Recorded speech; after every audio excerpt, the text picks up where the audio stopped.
We've shared successes and victories with the death of DOMA and Prop 8, but in the same week we got a Supreme Court decision ruling that harkened back to the days before 1964 and 1965 when we finally passed the Civil Rights Act and the Voting Rights Act. And I think a lot about the struggles that communities of color have faced together, and we must stand together when injustice happens in our communities. And just as when Chinese and Filipino seniors were evicted from the I Hotel by the city, the Black Panthers and African American civil rights movement leaders were there. Right. When Vincent Chin was murdered by two white men in Detroit, African American and civil rights movement leaders came out to protest the fact that these two white men didn't spend a day in prison for the death of this young man in Detroit. And even most recently, when we discovered potential racial profiling of our Arab and Muslim and South Asian brothers and sisters here in the city, the African American ministers here came out in support of our communities.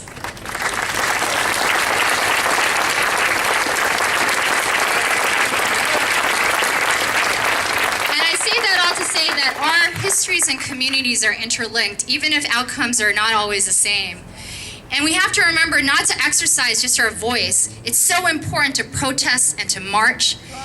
And the martyrs of this movement have been so significant, if not for the men who died fighting for their right to vote in the 1950s and 60s, and the advent of TV that showed the world in Latin America, in Asia, in Russia, throughout the world, that called JFK at the time and demanded, what are you doing about racial justice as you fight communism in third world countries? Yeah. All of those things were things that led finally to the Civil Rights, Voting Rights Act and the Immigration Act in 1965 that allowed brothers and sisters to come from Asia, Africa, and Latin America in the same numbers as our brothers and sisters from Europe.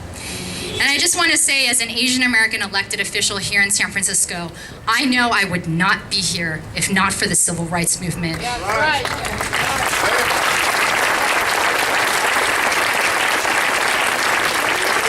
So even with the victories that we've had, with the broad representation and diversity that we see on our Board of Supervisors, Trayvon Martin reminds us that we have so much more to do, and we must all stand together collectively to own Trayvon Martin as our brother and as our son. Thank you.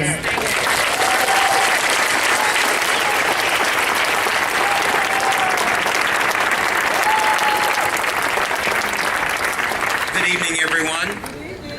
One more time.